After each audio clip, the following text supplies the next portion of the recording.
Good evening, ma'am. Good evening, sir, ma'am. Good evening. Good evening, ma'am. So very happy new year to all of you. Actually, നമ്മൾ കഴിഞ്ഞ വർഷമല്ലേ കണ്ടത്.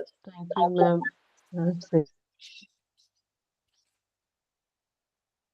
Happy new year to all the cuties. Happy New Year. Happy new year.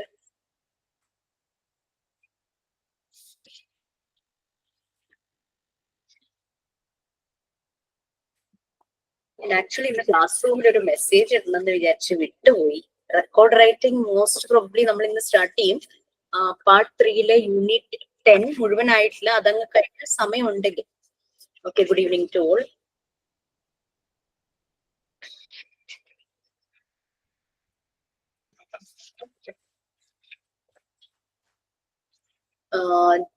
Okay, we can start with our prayer. Who is ready to do prayer?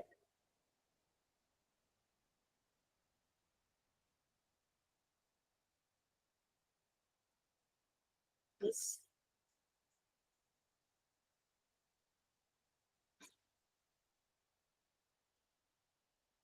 Yes, anyone is ready to do prayer?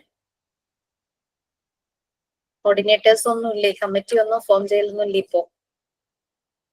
So this is the first class of yours in this year, right? Mine.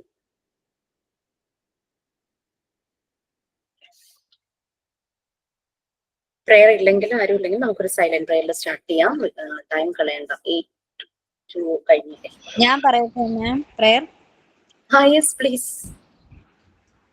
Lord, you are more precious than silver. Lord, you are more costly than gold. Lord, you are more beautiful than diamond, and nothing I desire compares with you. Lord, you are more precious than silver. Okay, ma'am.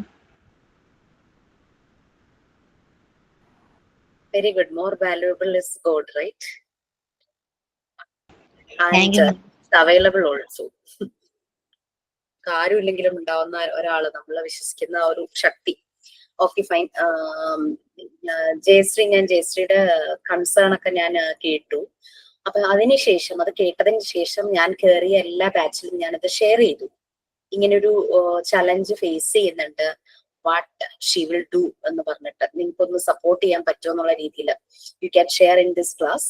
Like അപ്പൊ മറ്റു കുട്ടികൾ പറഞ്ഞത് ജയശ്രീക്ക് അവിടെ ഒരു trend സെറ്റർ ആകാനായിട്ട് കഴിയുമെന്നാണ് പറഞ്ഞത്.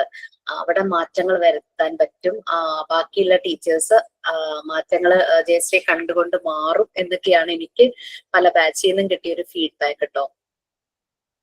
Okay, ഞാനിപ്പോ ഇന്ന് ഞാൻ ഭയങ്കര കൺഫ്യൂസ്ഡ് ആയിരുന്നു പോണ കാര്യത്തില്. പക്ഷെ എനിക്കിന്ന് ആക്ച്വലി പോകാൻ പറ്റിയില്ല, മക്കൾക്ക് രണ്ടാർക്കും വയ്യാണ്ടായി പോയി, വോമിറ്റിങ്, ലൂസ് മോഷൻ ആയിട്ട്. അപ്പൊ ഞാനിപ്പോ നാളത്തേക്ക് ഞാൻ പറഞ്ഞില്ല മിസ്സിനോട് ഓൺ അണ്ടർ ഒക്കെ അവർക്ക് അത് ആക്ടിവിറ്റി. അപ്പൊ ഞാൻ ഇങ്ങനെ എന്ത് ചെയ്യുന്ന ആലോചിച്ച് ഫൈനലി എനിക്കൊരു കിട്ടി, ഒരു വർക്കിംഗ് മോഡൽ കിട്ടി. സോ ഞാൻ അത് ഓൾമോസ്റ്റ് ചെയ്തു വെച്ചിട്ടുണ്ട്.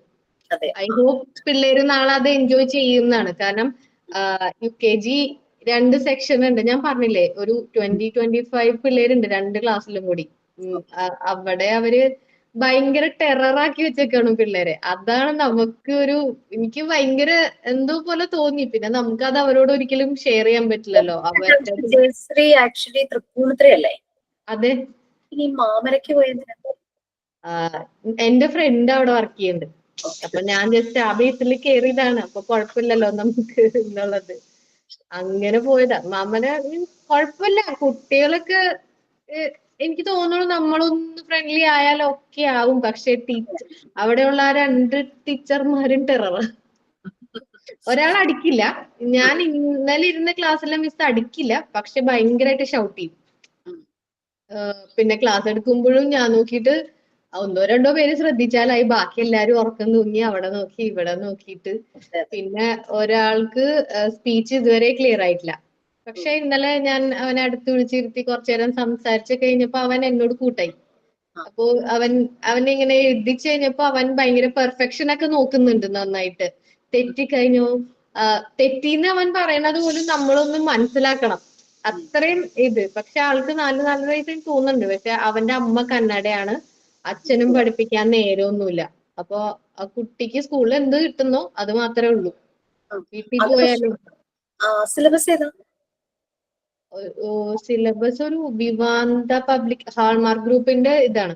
UKG സിലബസ് ഭയങ്കര ഹെവിയാ. കാരണം ഇപ്പോഴേ can, cannot, yes, no, prepositions ഒക്കെ അത്യാവശ്യമുണ്ട്. പിന്നെ കൗണ്ടിങ്ങിൽ തന്നെ ഞാൻ നോക്കിയിട്ട് ടെൻസസും വൺസ് ഒക്കെ ഇപ്പോഴേ സെപ്പറേറ്റ് ചെയ്ത് പഠിപ്പിക്കുന്നുണ്ട്. അതൊക്കെ എനിക്ക് കുറച്ച് ഹെവി ആയിട്ട് തോന്നിയത്. പക്ഷെ നമുക്കത് നമ്മള് പെട്ടെന്ന് ചെന്നിട്ട് നമുക്ക് അവരോട് അങ്ങനെയൊന്നും പറയാൻ പറ്റില്ലല്ലോ. ഞാൻ ഓക്കെ ഫൈൻ. ഞാനപ്പം ഞാൻ ആ മിസ്സിനോട് പറഞ്ഞു കൗണ്ടിങ് ഞാൻ പഠിപ്പിക്കാം, ടെൻസും വൺസ് ഒക്കെ ഇനി നമ്മളെ ഒരു രീതിയിൽ പഠിപ്പിച്ചിട്ട് അവർക്ക് ഇനി അത് ഇഷ്ടപ്പെട്ടില്ലെങ്കിൽ അതും ബുദ്ധിമുട്ടില്ല. കൗണ്ടിങ് ഞാൻ പഠിപ്പിക്കാം, ബാക്കി ടെൻസും വൺസ് ഒക്കെ മിസ് എങ്ങനെയാന്ന് വെച്ചാൽ പഠിപ്പിച്ചു. ഇപ്പൊ പ്രിപ്പോസിഷന്റെ ഇപ്പൊ ഞാൻ ഭയങ്കര ടെൻഷൻ അടിച്ചിട്ട് എനിക്ക് ഭയങ്കര ടെൻഷൻ, ഞാൻ ഭയങ്കര സന്തോഷത്തോടു കൂടി പോയത്. പക്ഷെ അവിടുത്തെ അറ്റ്മോസ്ഫിയർ കണ്ടപ്പോ ഞാൻ ആകെ ഞെട്ടിപ്പോയി. പക്ഷെ ഇന്നിപ്പോ ഞാൻ ഓക്കെയാണ്. എനിക്ക് ആ പിള്ളേരെ കാണിക്കാൻ വേണ്ടിയിട്ട് എനിക്കൊരു വർക്കിംഗ് മോഡൽ കിട്ടിയപ്പോ ഐ എം ഹാപ്പി. പിള്ളേരും ഹാപ്പി ആവും എന്നാണ് എനിക്ക് തോന്നുന്നത് നാളെ ഇനി പോയിട്ട്. കാരണം അതിങ്ങനെ മൂവ് ചെയ്യണ രീതിയിലൊക്കെയാണ് ഞാനിങ്ങനെ നോക്കി വന്നപ്പോ എനിക്ക് ഒരെണ്ണം കിട്ടിയത്. അപ്പൊ ഞാൻ അതിപ്പോ ഫിനിഷ് ആവും. ക്ലാസ് കഴിയുമ്പോ എനിക്ക് ജസ്റ്റ് ഒന്നൊരു ടച്ചപ്പ് ചെയ്ത് കഴിഞ്ഞാലാവും. പക്ഷെ ഹൈപ്പർ ആക്റ്റീവ് എന്ന് വെച്ചാൽ ഇരിക്കില്ല പിള്ളേര്. നമ്മളൊന്നും അങ്ങോട്ട് തിരിയുമ്പോഴേക്കും ഫുൾ ബഹളം എന്ന് പറഞ്ഞാൽ ഇങ്ങനെ ബഹളം ഞാൻ കണ്ടിട്ടേ ഇല്ല. പക്ഷെ പഠിക്കുന്ന പിള്ളേരുണ്ട്. പക്ഷെ അവര് ആ ഒരു 2-3 പേരെ മാത്രം കോൺസെൻട്രേറ്റ് ചെയ്തിട്ടാണ് ഇത്. ഇല്ലെങ്കിൽ വടി ഒരു ടീച്ചർ അടിക്കും, ഒരു ടീച്ചർ ഷൗട്ട് ചെയ്യും.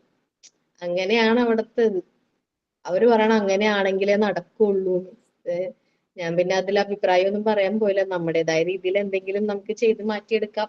1 മാസം എന്നോട് അവിടുത്തെ ഹെഡ് മിസ്ട്രസ് 2 മാസം നിൽക്കാൻ പറഞ്ഞു. അവിടുത്തെ സിറ്റുവേഷൻ കണ്ടപ്പോ വെച്ചു 1 മാസം തന്നെ അധികമായിരിക്കും. അവർക്ക് സിലബസ് ഭയങ്കര ഫാസ്റ്റ് ആയിട്ട് പോകണം, ഭയങ്കര സ്പീഡിൽ അവർ എടുക്കണം. അതിനനുസരിച്ചിട്ട് നമ്മളും അവരെടുക്കണം അതേ സാധനം തന്നെ നമ്മളും ആക്ടിവിറ്റിയിലൂടെ തന്നെ ചെയ്യിപ്പിച്ചെടുക്കണം എന്നാണ് എന്നോട് പറഞ്ഞത്. അപ്പൊ അതാണ് ഇങ്ങനെ പ്രശ്നം. എനിക്ക് തോന്നി അവിടെ പോയപ്പോ എനിക്ക് തോന്നി ഫസ്റ്റ് ടൈമിൽ പോയാൽ മതിയായിരുന്നു. അപ്പൊ നമുക്ക് കുറച്ചും കൂടി ഈസി ചെയ്യണേ. മെറ്റീരിയൽസ് ഒക്കെ ഉണ്ടോ അവിടെയോ? അവിടെ ഇല്ല. ഞാൻ നോക്കിയിട്ട് അവിടെ ഒന്നും കണ്ടില്ല. ടോയ്സ് തന്നെ ഏതോ ഒരു കവറിൽ കെട്ടി വെച്ചിട്ടുണ്ട്. ഒന്നും ചെയ്യാൻ സമ്മതിക്കുന്നില്ല. കുട്ടികൾക്ക് ഫ്രീ ആയിട്ട് അങ്ങനെ ഫ്രീഡം കുറവാണ് കണ്ടിട്ട്. ഫുഡ് കൊടുക്കുന്നുണ്ട് കറക്റ്റ് ആയിട്ട് എന്നല്ലാണ്ട് അതിനപ്പുറം എനിക്ക് അങ്ങനെ ഇതായിട്ട് തോന്നിയില്ല. നോക്കാം നമുക്ക് എന്ത് ചെയ്യാൻ പറ്റുന്ന. ഞാൻ 2 ദിവസം കൂടി പോയി കഴിഞ്ഞിട്ട് ഞാൻ അപ്ഡേഷൻ അറിയിക്കാം മിസ്. ഓക്കെ, കുഴപ്പമില്ല. എന്തായാലും ശരിയാവുമായിരിക്കും. നമുക്ക് ഇനീഷ്യലി ഒരു ഇഷ്യൂ ഇങ്ങനെ വന്നു. എനിക്ക് എല്ലാവരുടെയും ഫീഡ്ബാക്ക് നല്ലത് തന്നെയായിരുന്നു. ബട്ട് ആകെ നമ്മളുടെ ഒരു ബാച്ചിലാണോ ഈ ബാച്ചിലാണോ എന്നറിയില്ല, ശരണ്യ സർട്ടിഫിക്കറ്റ് ശരണ്യെ കൊണ്ട് അവർ നല്ലപോലെ പണിയെടുപ്പിച്ചു. പക്ഷെ സർട്ടിഫിക്കറ്റ് തരില്ല എന്ന് പറഞ്ഞു. അതിപ്പോ പറവൂരുള്ള സ്കൂൾ ആയതുകൊണ്ട് സാറിനോട് പറഞ്ഞൊന്ന് സംസാരിക്കാൻ ഇരിക്കുക. ഗവൺമെന്റ് സ്കൂളുകാർക്ക് അവർക്ക് ചില റൂൾസ് ആൻഡ് റെഗുലേഷൻസ് ഒക്കെ ഉണ്ടല്ലോ, അവരുടെ ലെറ്റർ ഹെഡിൽ അവർക്ക് തരാൻ, അങ്ങനെ അവർക്ക് സൈൻ ചെയ്ത് തരാൻ പറ്റില്ല എന്നൊക്കെ പറഞ്ഞു. അവര് തന്ന ഒരു അവസരം അത്രേ. ഏത് സ്കൂളാണ്? ഇവിടെ പറവൂരടുത്ത് തന്നെയുള്ളതാ. കണ്ണംകുളങ്ങരയുള്ള ഒരു സ്കൂളാണ്, 4th സ്റ്റാൻഡേർഡ് വരെയുള്ള. PGS ആണോ? LPGS അല്ല, അത് കണ്ണംകുളങ്ങര അല്ല, അത് പറവൂര് തന്നെയാന്ന് തോന്നുന്നു. അത് സെന്റ് ജെർമൻസ് അവിടെയല്ലേ? ആ സ്കൂളാണോ ഉദ്ദേശിച്ചത് അതോ മറ്റേ സ്കൂൾ അല്ലേ? അല്ല, സെന്റ് ജെർമൻസ് അല്ല, മറ്റേ ആലിന്റെ അവിടെ ഒരു സ്കൂളില്ലേ ഉള്ളത്? അതല്ല, കണ്ണംകുളങ്ങര ആണെന്നാ പറഞ്ഞതിനോട്. ചിലപ്പോ അങ്ങോട്ട് ഉള്ളിലേക്ക് പോകുമ്പോഴേക്കും. എനിക്ക് സ്കൂൾ അറിയില്ല, എവിടെയാന്ന് അറിയില്ല. സാറിനോട് പറഞ്ഞൊന്ന് സംസാരിക്കാന്ന് വിചാരിച്ചിട്ടാ. ഓക്കെ ഫൈൻ, എന്തായാലും കുഴപ്പമില്ല. ഹലോ, യെസ് യെസ്, ഷെരീഫയാണ്. Happy new year. Happy new year Sherifa. സ്ഥലങ്ങളെ കണ്ടിട്ട്. അതെ അതെ, തീർച്ചയായിട്ടും. ശരിക്കും കുറെ ദിവസങ്ങളായി. നിങ്ങൾക്ക് എക്സാം ടഫ് ആയിരുന്നു? അല്ല, ടഫൊന്നുമില്ല. എനിക്ക് പകുതി മാർക്ക് കിട്ടി. കൂടുതൽ പഠിച്ചിട്ട് ഞാൻ അപ്പൊ എനിക്ക് തോന്നിയത് തന്നെ ടഫ് ആയിരുന്നു എന്ന് എനിക്കൊരു സംശയം. അങ്ങനെ ടഫ് എന്ന് പറയാനില്ല. നമ്മള് ഇതില് ആകെ 2-3 ആളുള്ളൂ പാസ്ഡ് അല്ലാത്തത്. അല്ലാത്തതൊക്കെ പാസ്ഡ്. അവര് ക്ലാസ് കേറാൻ വല്ല ബുദ്ധിമുട്ടുണ്ടായിട്ട് അങ്ങനെ പറ്റിയതാണോ അറിയോ? അങ്ങനെ ഉണ്ടായിരുന്നു. അത് റേഞ്ച് ഇല്ലാത്തോട് നിന്നിട്ടാന്ന് സാർ ഇങ്ങനെ പറയുന്നുണ്ട്. അപ്പൊ അവര് പറയണതിന് സാറിന് ക്ലിയർ ആവണില്ല. അപ്പൊ നിങ്ങൾ നെറ്റ് ഇല്ലാത്തോണ്ടാണ്, നെറ്റ് ഇഷ്യൂ ആണ് അങ്ങനെ പറഞ്ഞിരുന്നു. പിന്നെ ലാസ്റ്റ് ടൈമിലാണ് ഇത് കേറിയത് തോന്നുന്നുണ്ട്. അങ്ങനെ എന്നാലും കുഴപ്പമില്ല, വിചാരിച്ചില്ലേറെ ഒന്നുകൂടി ഉഷാറായി. എക്സാം ഒന്നും അറിയില്ല എന്ന് വിചാരിച്ചിരുന്നു. ടോട്ടൽ മാർക്സ് അറിയുള്ളൂ. ഏത് പോർഷനാണ് അല്ലെങ്കിൽ ഏത് ക്വസ്റ്റ്യൻ ആണ് മനസ്സിലാകാത്തതെന്നൊന്നും എനിക്ക് മനസ്സിലായിട്ടില്ല ശരിക്കും പറഞ്ഞു കഴിഞ്ഞാല്. ഒക്കെ മാം പറഞ്ഞതൊക്കെ തന്നെയാണ്. എല്ലാ ടീച്ചേഴ്സും അങ്ങനെ ഒന്ന് ഓടിച്ച് ചെറുതായിട്ടൊരു ഓർമ്മ എല്ലാതിലും ഉണ്ട്. പക്ഷെ നമ്മള് കൂടുതലായിട്ട് ഹാർഡ് വർക്ക് ചെയ്യാത്തോണ്ടില്ല ഒരു പ്രോബ്ലം ഉള്ളു. അല്ലാതെ നല്ല പഠിച്ചവർക്ക് മാർക്കുണ്ട്. എന്നാലും കുഴപ്പമില്ല. ഇന്റേൺഷിപ്പിന്റെ സൈൻ ചെയ്ത് തന്നില്ലേ? അത് ഇനി എന്ത് ചെയ്യണ്ടേ? സൈൻ ചെയ്ത് തന്നത് ഗ്രേഡ് ഇങ്ങനെ മാർക്ക് ഇട്ടേക്കണ പോലത്തെ ആ ഷീറ്റാണ്. ഗ്രേഡ് മാർക്കൊക്കെ ഇട്ട് തന്നു. സൈനും സീലൊക്കെ വെച്ച് തന്നോ? തന്നു. അപ്പൊ ഇന്റേൺഷിപ്പിന്റെ കാര്യത്തിന് വേണ്ടിയിട്ട് നിങ്ങൾ ഓഫീസിൽ ഒരു നമ്പറിൽ വിളിച്ചിട്ടുണ്ടായിരുന്നോ? ഈ ഷീറ്റ് കിട്ടാനൊക്കെ ആയിട്ട് അവരെ വിളിച്ചിട്ടൊന്ന് ഇൻഫോം ചെയ്യുക. ഈ ബാച്ച് ആണ്, ഇത് കഴിഞ്ഞു, ടീച്ചിങ് പ്രാക്ടീസ് കഴിഞ്ഞു, ഇതെല്ലാം സൈൻ ചെയ്ത് കിട്ടിയിട്ടുണ്ട്, എന്താ ചെയ്യേണ്ടതെന്ന് ജസ്റ്റ് ഒന്ന് ഇൻഫോം ചെയ്യുക കേട്ടോ. അവര് ഡയറക്റ്റ് ചെയ്യും. 8 മാർക്ക് കിട്ടി, ബാക്കിയുള്ള 10ല് 10 ആണ്. Very good. അത് നേരെ പോണീന് 8 മാർക്ക് കിട്ടിയത്. 10ല് 8. ലേറ്റ് ആയിട്ട് 2-3 ദിവസം ലേറ്റ് ആയിട്ടാ പോയത്. അതുകൊണ്ട് ബാക്കിയൊക്കെ ഓക്കെ ആയിരുന്നു. സാറ് സൂപ്പറാണെന്ന് പറഞ്ഞു. Okay, very good. അപ്പൊ നിങ്ങക്ക് പാർട്ട് 4 എവിടം വരെയായി? അശ്വതി മിസ് പാർട്ട് 4 എവിടം വരെ എടുത്തോണ്ടിരിക്കുക?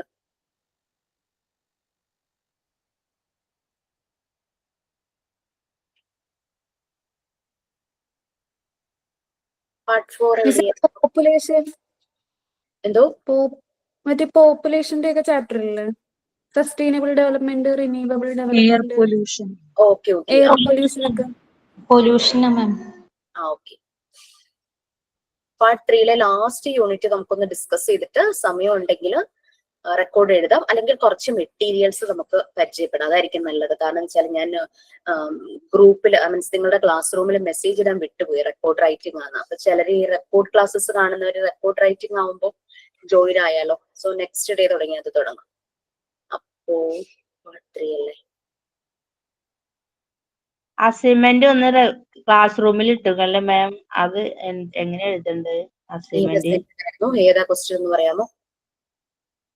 ഞാനിപ്പോ ഇന്ന് നോക്കിയപ്പോഴാണ് കണ്ടത്. ഏതായിരുന്നു ക്വസ്റ്റ്യൻ? കുറെ ബാച്ച് ആയപ്പോഴുണ്ടല്ലോ എന്റെ കിളി പോയ അവസ്ഥയാ. നോക്കിയോട്ടെ. പിജിയുടെ അസൈൻമെന്റ് അല്ലേ മാം തന്നത് കഴിഞ്ഞ ദിവസം? അത് ക്ലാസ് റൂമിൽ ഇനി ഇട്ടിട്ടില്ല. അയ്യോ, അത് പിജിയുടെ ക്ലാസ് തുടങ്ങണതിന് മുമ്പ് തന്നെ ഇടണം, അല്ലെങ്കിൽ പിന്നെ ഞാൻ വ്യാഴാഴ്ച വരുമ്പോഴേക്കും എന്നെ എല്ലാവരും തിന്നാനായിട്ട്. മാം ഒരു കാര്യം, പിന്നെ നമ്മുടെ 100 മാർക്കിന്റെ ക്വസ്റ്റ്യൻസ് നമ്മളിപ്പോ രണ്ടാമത് കയറി ചെയ്താൽ അതിന്റെ ആൻസർ വരുമോ എല്ലാം? രണ്ടാമത് കയറി ചെയ്താന്ന് വെച്ചാൽ നമുക്ക് ഇപ്പോ നമുക്ക് മാർക്കൊക്കെ വന്നു, പക്ഷെ നമുക്ക് തെറ്റിപ്പോയതുണ്ടല്ലോ, നമുക്ക് അത് റെഫറൻസിന് എഴുതി വെക്കണം എന്നുണ്ടെങ്കിൽ അതിന്റെ ആൻസർ നമുക്ക് കിട്ടുമോ? സാധാരണ മോക്ക് ടെസ്റ്റ് ചെയ്യണ പോലെ നമുക്ക് വരില്ല അല്ലേ? പിന്നെ അത് കാണില്ലായിരിക്കും, അങ്ങനെ ഉണ്ടാവുമെന്ന് എനിക്ക് തോന്നുന്നില്ല. മോക്ക് ടെസ്റ്റ് പോലെ തന്നെ നിങ്ങൾക്ക് അപ്പൊ തന്നെ മാർക്ക് സ്കോർ കിട്ടിയിരുന്നോ? ഇല്ലല്ലോ. ഇല്ല പിന്നെ കിട്ടിയത്. അപ്പോ ഞാൻ ഒരു അഡ്ജസ്റ്റ്മെന്റ് അതിൽ കാണുമായിരിക്കും. ആൻസർ അറിയാൻ വേണ്ടിയിട്ടാണോ? അതെ. നമുക്കിപ്പോ ഫുഡ് എന്തായാലും കിട്ടിയിട്ടില്ല, എന്നാലും കുഴപ്പമില്ലാത്ത രീതിയിൽ മാർക്ക് വന്നിട്ടുണ്ട്. എന്നാലും നമുക്ക് തെറ്റിപ്പോയതിന്റെ നമുക്ക് ആൻസർ അറിയണത് നല്ലതാണല്ലോ.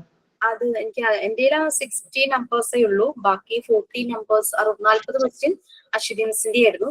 എനിക്ക് കൺഫ്യൂഷൻ, ഞാൻ എടുക്കാത്ത പോർഷന്റെ ക്വസ്റ്റ്യൻസ് എനിക്ക് ഇടേണ്ട വന്നല്ലോ, ശരണ്യ എടുത്ത പോർഷൻസിന്റെ. അത് മാത്രമായിരുന്നു ഞാൻ കൺഫ്യൂസ്ഡ് ആയി പോയത്. കാരണം ക്ലാസ്സിൽ പറഞ്ഞത് ഏതാ പറയാത്ത ഏതാന്നൊന്നും എനിക്ക് മനസ്സിലായില്ല. ഞാൻ എടുത്തു പോയത് ഞാൻ എന്തൊക്കെ ക്ലാസ്സിൽ ഡിസ്കസ് ചെയ്തിട്ടുണ്ടെന്ന് എനിക്കറിയായിരുന്നു. ഞാൻ ജസ്റ്റ് വേണമെങ്കിൽ ക്വസ്റ്റ്യനും ആൻസറും വായിക്കാം, നിങ്ങൾക്ക് അതൊരു PDF ആയിട്ട് ക്വസ്റ്റ്യൻ ആൻസർ തരാനായിട്ട് പറയുകയും ചെയ്യാം. അത് പറഞ്ഞാ മതി മാം. അതായിരിക്കും നല്ലത്. അപ്പൊ നമുക്ക് ഇനിയിപ്പോ അടുത്ത എക്സാം വരുമ്പോഴും നമുക്കൊന്ന് റെഫർ ചെയ്യാനായിട്ട് നല്ലതായിരിക്കുമല്ലോ. ഞാൻ ആൻസർ പറയണോ ഇപ്പൊ? മാം ഇത് ഇപ്പൊ അശ്വതി ആണ്. ഇപ്പൊ മാം ക്ലാസ് എടുത്തോളൂ, കുഴപ്പമില്ല മാം. PDF ഇട്ടാലും മതി. ശരി, അത് പറയാം. അസൈൻമെന്റ് ആണെന്ന് പറയാം. ജിഷ മാം, അശ്വതി മിസ് അസൈൻമെന്റ് ആണ്, അശ്വതി മിസ്സിന്റെ ആണ്. ഞാൻ ഓർത്തു നിങ്ങൾക്ക് റീസെന്റ് ഞാൻ അസൈൻമെന്റ് ഒന്നും തന്നിട്ടില്ല. ടീച്ചർ പേര് നോക്കിയിട്ടില്ല, അസൈൻമെന്റ് മാത്രമാണ് ഞാൻ നോക്കിയത്. സോറി. ഓക്കെ, സോ PDF ഇട്ടാ മതി, ആൻസർ പറയണ്ടല്ലോ.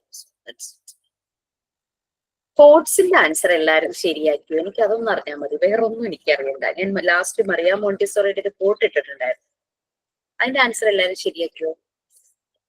ഒരു ക്വസ്റ്റ്യൻ ഉണ്ടായിരുന്നില്ലേ, അത് മാത്രം നിങ്ങൾ ശരിയാക്കിയോന്ന് എനിക്കൊന്ന് അറിഞ്ഞാൽ മതി. Complete the famous Montessori quote by your own. A child needs dash within limits. ഞാനൊരു ക്ലാസ്സിൽ ഒരു 10-12 തവണയെങ്കിലും ഞാൻ പറയാറുണ്ട്. അത് ശരിയായാൽ തന്നെ എനിക്ക് സന്തോഷം.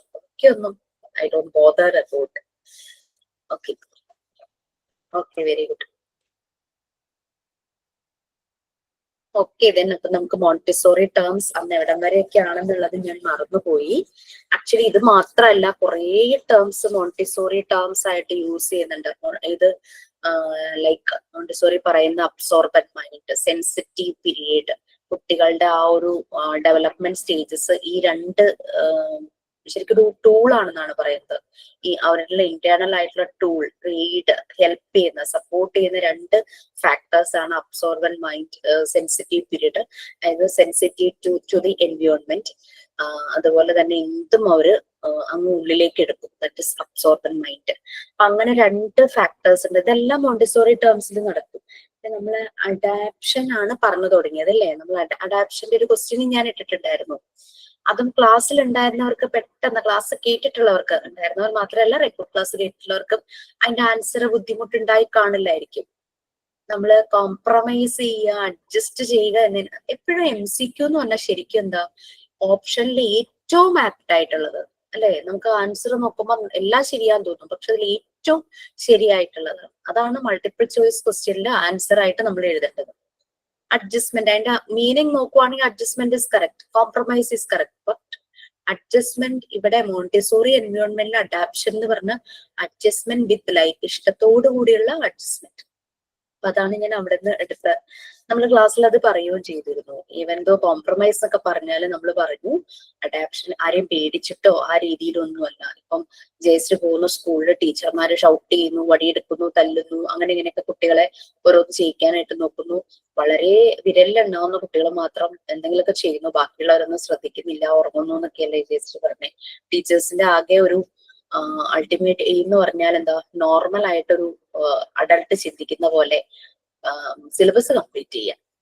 അത് കുട്ടിയിലേക്ക് എത്തുന്നുണ്ടോ എന്നുള്ളതൊന്നും അവരെ സംബന്ധിച്ചൊരു എയിം അല്ല. സിലബസ് കംപ്ലീറ്റ് ചെയ്യുക, അത് അതായത് അവരുടെ ലെസൺ പ്ലാൻ അവർ ഫോളോ ചെയ്യും. അവിടെയാണ് മോണ്ടിസോറി മെത്തേഡിലെ ടീച്ചിങ് മാനുവൽ വരുന്നത്. ടീച്ചിങ് മാനുവലിലെ റിസൾട്ടാണ് നമ്മൾ എഴുതുന്നത്.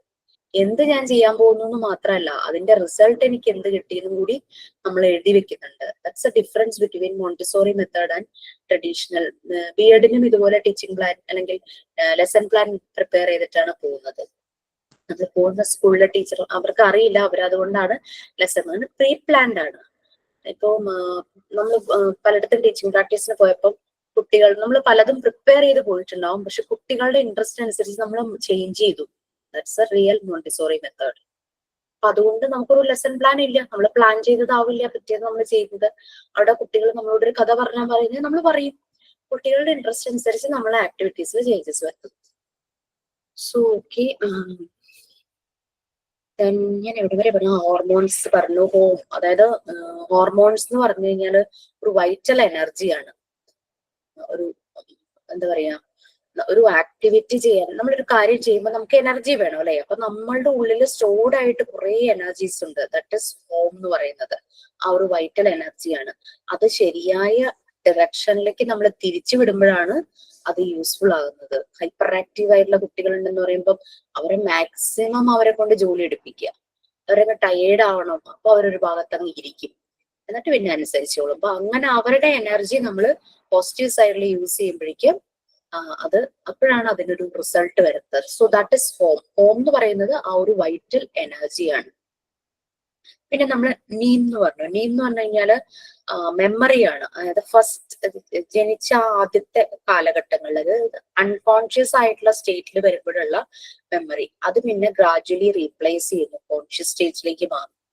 ആഫ്റ്റർ 3 years, നമ്മളിപ്പോ എത്ര പ്രായം കഴിഞ്ഞാലും നമ്മളുടെ അമ്മമാര് അല്ലെങ്കിൽ മുത്തശ്ശിമാരൊക്കെ പറയില്ലേ വീട്ടിലിരുന്ന്, ഞാൻ ആ വയസ്സിൽ ഇങ്ങനെ സ്കൂളിൽ പോയ കാര്യവും അങ്ങനെ ഇങ്ങനെയൊക്കെ അവരിരുന്ന് പറയും. എത്ര പ്രായമായാലും ചില കാര്യങ്ങൾ അവരുടെ മെമ്മറിയിൽ നല്ലപോലെ ഉണ്ടാവും. അപ്പൊ നമുക്ക് ആദ്യമുള്ള ഒരു പ്രിവാലന്റ് ഫോം ഓഫ് മെമ്മറി, അതാണ് ഈ നീം എന്ന് പറയുന്നത്. അത് ആദ്യത്തെ കുറച്ച് കാലഘട്ടത്തിൽ അൺകോൺഷ്യസ് സ്റ്റേറ്റ് ആയിരിക്കും, പിന്നീട് അത് കോൺഷ്യസ് സ്റ്റേറ്റിലേക്ക് മാറുന്നു. ഓക്കെ.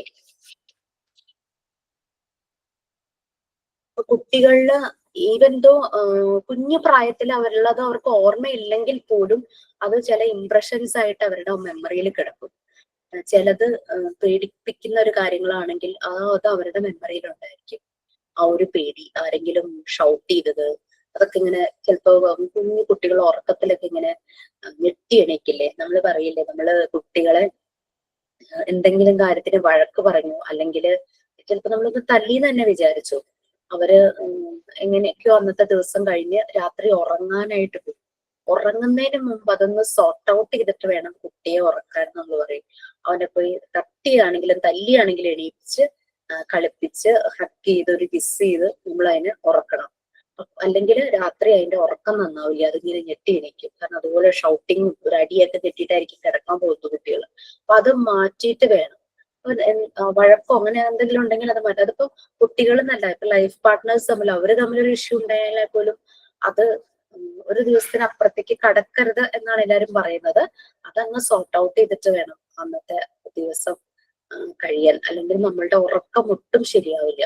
ആ ഒരു അവസ്ഥയിലേക്ക് പോകുമ്പോൾ കുട്ടികളെ പ്രത്യേകിച്ചും അവരുടെ മെമ്മറിയിൽ അതിങ്ങനെ ഒരു ഇംപ്രഷൻസ് ആയിട്ട് ഇങ്ങനെ ഇങ്ങനെ വരച്ചിട്ട പോലെ ഇങ്ങനെ കിടക്കും. അപ്പൊ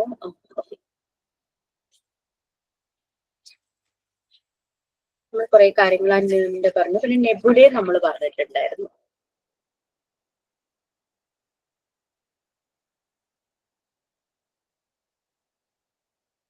ഈ ഒരു കണ്ടന്റില് നമ്മൾ മോണ്ടിസോറി ടേംസിന്റെ ഓരോ കാര്യങ്ങളാണ് പറഞ്ഞുകൊണ്ടിരുന്നത്. അഡാപ്ഷൻ, ഡെവലപ്മെന്റ് ഒക്കെ നമ്മൾ ഫസ്റ്റ് പാർട്ട് 2-ലൊക്കെ നമ്മൾ പല രീതിയിലുള്ള ഡെവലപ്മെന്റ് കുട്ടികളിൽ അത് പറഞ്ഞു പോയിരുന്നു. നമുക്ക് ന്യൂ ആയിട്ട് ഇതിനകത്തുള്ളത് പിന്നെ എഡ്യൂക്കേഷൻ, ലേണിംഗ് പ്രോസസ്. ന്യൂ ആയിട്ട് നമുക്കിവിടെ വന്നത് ഹോം, നീം, പിന്നെ നെബുലയാണ്. ഹോം എന്ന് പറയുന്നത് it's a vital energy to do many activities. അത്രയുള്ള ആ ഒരൊറ്റ സെന്റൻസേ ഉള്ളൂ. ആ പാരഗ്രാഫ് മുഴുവൻ വായിച്ചാലും അത് തന്നെയാണ് അതിനകത്ത് പറഞ്ഞിരിക്കുന്നത്. നീം എന്ന് പറയുന്നത് അവരുടെ ഒരു മെമ്മറിയുടെ ഒരു സ്റ്റേജ് ആണ്. അത് ഒരു ഏജ് വരെയും അൺകോൺഷ്യസ് സ്റ്റേറ്റിലേക്ക് ആയിരിക്കും, പിന്നീട് അത് കോൺഷ്യസ് സ്റ്റേജിലേക്ക് മാറുന്നു. അപ്പൊ ഏതൊരു സ്റ്റേജിലാണെങ്കിലും കുട്ടികളിൽ ഉണ്ടാകുന്ന പല കാര്യങ്ങളും ഒരു ഇംപ്രഷൻസ് പോലെ അവരുടെ മനസ്സിൽ കിടക്കും.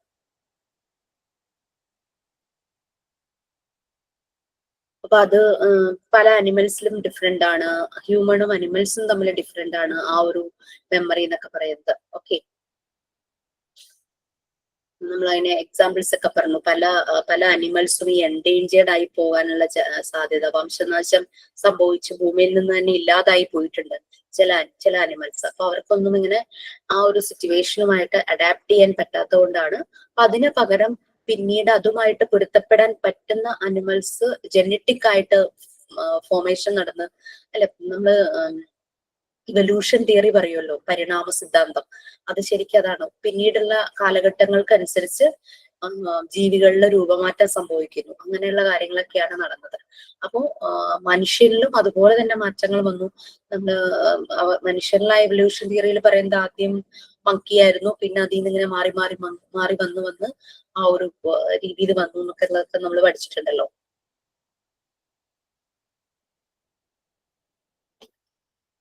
അപ്പൊ അങ്ങനെ മനുഷ്യരിൽ കുറെ ഇൻസ്റ്റിങ്സ് ഉണ്ട്, അതായത് കുറെ ക്വാളിറ്റീസ്, അതുപോലെ തന്നെ സ്വഭാവ വിശേഷങ്ങൾ, ട്രീറ്റ്സ്. അവർക്ക് ചില എനർജി ഉണ്ട്, പൊട്ടൻഷ്യൽ ഉണ്ട്. അതിന് മോണ്ടിസോറി പറയുന്നത് നെബുല എന്നായിരുന്നു. Man is bone free. അതാണ് മോണ്ടിസോറി പറയുന്നത്. മനുഷ്യൻ ഫ്രീ ആയിട്ട് ജനിച്ചു വീഴുന്നു. അപ്പൊ ഇങ്ങനെ കുറെ എനർജീസ് അവരുടെ ബോഡിയിലുണ്ട്. ആ എനർജി ശരിയായ രീതിയിൽ യൂസ് ചെയ്യുന്നു. അതുപോലെ മെമ്മറി പവറും ഉണ്ട്. ആ മെമ്മറി എന്ന് പറയുമ്പോൾ പല കാര്യങ്ങളും അവർക്ക് അബ്സോർബ് ചെയ്യാനായിട്ട് പറ്റുന്നു. ഓക്കെ, അപ്പൊ അങ്ങനെ കാര്യങ്ങളുണ്ട്. നെബുല എന്ന് പറയുന്നത് എന്താ പറയാ, ഈ നക്ഷത്രങ്ങൾ ഉണ്ടാകുന്നതിന് മുമ്പ് ഒരു കുറെ ഇത് എന്താ പറയാ ഹൈഡ്രജന്റെ ഒരു, അത് ശരിക്കും സയൻസിൽ ഒരു വേർഡാണ് നെബുല എന്ന് പറയുന്നത്. ഹൈഡ്രജൻ ഗ്യാസ് ഫോം ചെയ്യുന്ന പോലെ ഉണ്ടായിരുന്നു ക്രിയേഷൻ ഓഫ് നക്ഷത്രങ്ങൾ ഉണ്ടാകുന്നതിന് മുമ്പുള്ള ഒരു സ്റ്റേജ്. പിന്നെ സ്റ്റാർസ് ഉണ്ടാകുന്നു. അങ്ങനെ സോളാർ സിസ്റ്റത്തിൽ കുറെ മാറ്റങ്ങൾ ഉണ്ടല്ലോ. മോണ്ടിസോറി ഈ വേർഡ്സ് എല്ലാം അങ്ങനെ ഓരോന്നിനും കണക്ട് എടുത്ത് മനുഷ്യന്റെ പല രീതികളുമായിട്ട് കണക്ട് ചെയ്തതേ ഉള്ളൂ. പ്രത്യേകിച്ചൊന്നുമില്ല. മനുഷ്യനിൽ കുറച്ച് വൈറ്റൽ എനർജി ഉണ്ട്, ദാറ്റ് ഇസ് ഫോം. മനുഷ്യനിൽ ഒരു പർട്ടിക്കുലർ മെമ്മറി ഉണ്ട്, ദാറ്റ് ഇസ് മീൻ. മനുഷ്യനിൽ കുറെ ക്രിയേറ്റിവിറ്റിക്കും അല്ലാതെ ചില കുറെ ഇൻസ്റ്റിങ്സ്, കുറെ ക്വാളിറ്റീസ്, കുറെ പൊട്ടൻഷ്യൽ ഉണ്ട്, ദാറ്റ് ഇസ് നെബുല. മോണ്ടിസോറി ആ വാക്കുകൾ കടമെടുത്തുന്നേ ഉള്ളൂ. വേറെ ഇതിനകത്ത് കൺഫ്യൂഷൻ ആയിട്ടുള്ള കാര്യങ്ങൾ ഒന്നും തന്നെ ഇല്ല.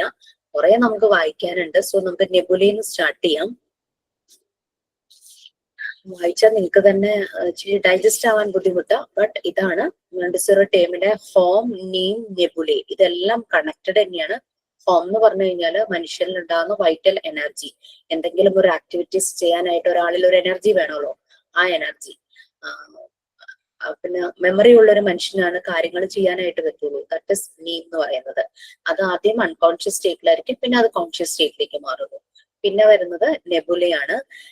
ഈ ഒരു ആളിലുണ്ടാകുന്ന ചില പൊട്ടൻഷ്യൽസ് ഓരോരുത്തരിലും വ്യത്യാസമായിരിക്കും. അവരുടെ ഒരാൾക്ക് വരയ്ക്കാനുള്ള കഴിവാണെങ്കിൽ ഒരാൾക്ക് വായിക്കാനുള്ള കഴിവായിരിക്കും, എഴുതാനുള്ള കഴിവായിരിക്കും, അല്ലെങ്കിൽ ക്രിയേറ്റീവായിട്ട് എന്തെങ്കിലും വേറെ എന്തെങ്കിലും ചെയ്യാനുള്ള കഴിവായിരിക്കും, ടെക്നിക്കൽ ആയിട്ടുള്ള കഴിവുകളായിരിക്കും. അപ്പൊ ദാറ്റ് ഇസ് നെബുല. ആ ഒരു ഇതാണ് കണക്ട് ചെയ്ത് പറയുവാണെങ്കിൽ.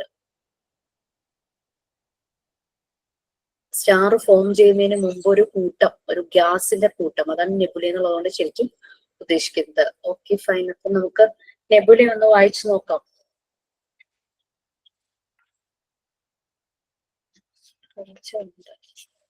ഓക്കെ, ആരാ വായിക്കാൻ റെഡി ആയിട്ടുള്ളത്?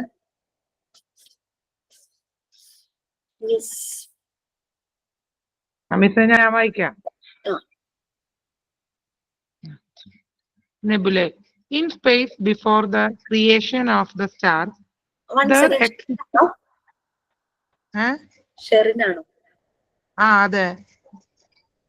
എനിക്ക് നിങ്ങൾ ഷെയർ ചെയ്യുമ്പോഴേക്കും നെയിം ലിസ്റ്റ് കംപ്ലീറ്റ് പോകും. അപ്പൊ അതുകൊണ്ട് ഞാൻ ആരാ റീഡ് ചെയ്തതെന്ന് മനസ്സിലാവില്ല. ശബ്ദം കേട്ടോണ്ട് ചോദിച്ചാൽ ഷെറിൻ എങ്ങനെയുണ്ട് കാലൊക്കെ? കാലിപ്പോ കുഴപ്പമില്ല മിസ്. വേദന കുറവുണ്ടെങ്കിലും കാല് കുത്താറായിട്ടില്ല. വോക്കറും തന്നെയാണ്. ആണോ? ഓക്കെ, വായിച്ചു. In space, before the creation of the stars, there existed vast quantities of a substance that was to form the star, hydrogen. Dr. Montessori pictured this imperceptible hydrogen floating in infinite space filled with what she called home. It was this home causes the particles of hydrogen to collide in swirling masses.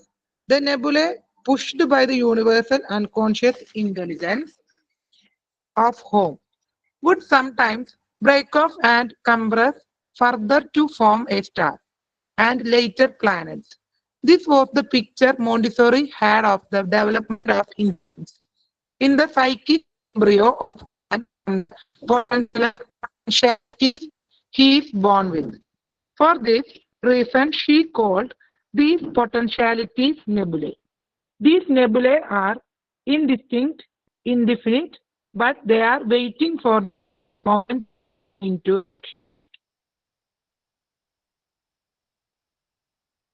ഇത്ര മതി വായിക്കണ. Hello ma'am മ്യൂട്ടാണ്.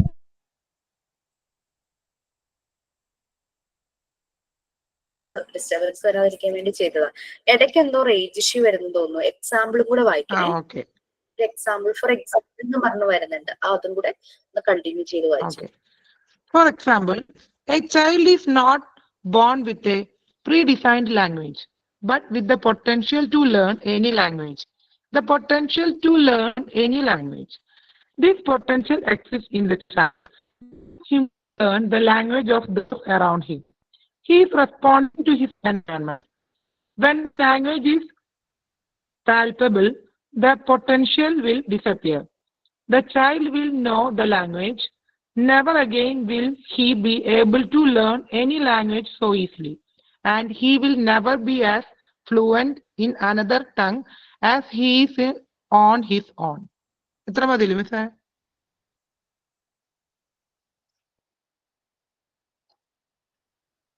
Miss എത്ര Okay, മതിയില്ലേ? മതി മതി മതി മതി. നമുക്ക് stars എന്ന് പറഞ്ഞു കഴിഞ്ഞാല് അതിന്റെ ഒരു എനർജിയുടെ ഒരു എന്താ പറയാ ബണ്ടിലും അല്ലെങ്കിൽ ഒരു സോഴ്സ് എന്ന് വേണമെങ്കിൽ പറയാല്ലേ. ഈ സ്റ്റാർ ഫോം ചെയ്തത് ഇതുപോലെ കുറെ ഹൈഡ്രജൻ ഗ്യാസസ് അങ്ങനെയൊക്കെ ഫോം ചെയ്ത് കുറെ മാസസിലുമായിട്ട് കൊളൈഡ് ചെയ്തിട്ടാണ് സ്റ്റാർ ഫോം ചെയ്തത്. സൂര്യന്റെ കുറെ ഭാഗങ്ങള് ചിതറിത്തെറിച്ച് പിന്നീട് അങ്ങനെയൊക്കെ പറഞ്ഞ് നമ്മൾ പഠിച്ചിട്ടുണ്ടല്ലോ.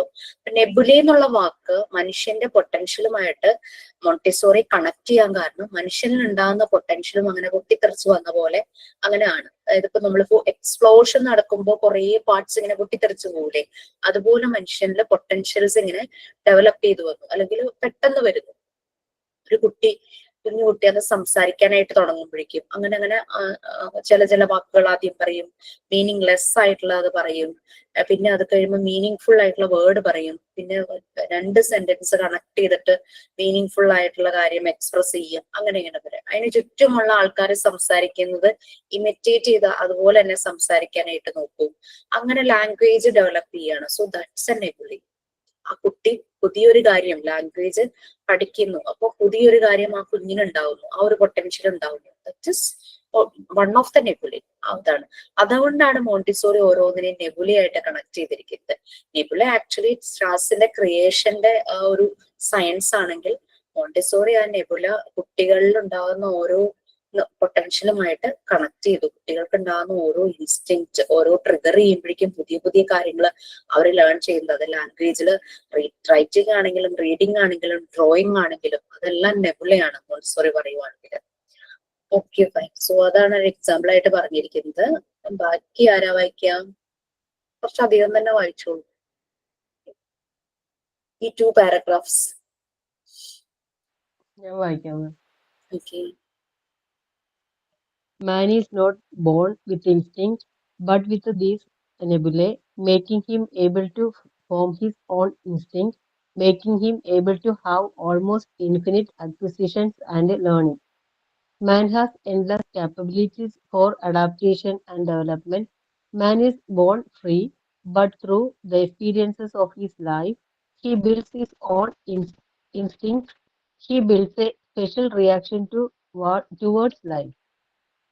When he is an adult, this instinct work in him like the instinct of the animals working in them. Therefore, it is important how this reaction towards life is created. This instinct, adaptation to life that man made in himself from childhood through adolescence to adulthood is very powerful force and can become something frightening. If the adaptation is wrong, a man can become religious, political, national, or idealistic fanatic. Why is this instinct then built in the wrong way? Because the directions given by the environment are wrong, or because of a lack of coordination. There are other dangers besides extremism. These maladapted people don't have the behavior to fit the world they live in. Things experienced in early childhood and lost are still at work inside the subconscious. These experiences are still there in the subconscious and can be called back in psychoanalysis.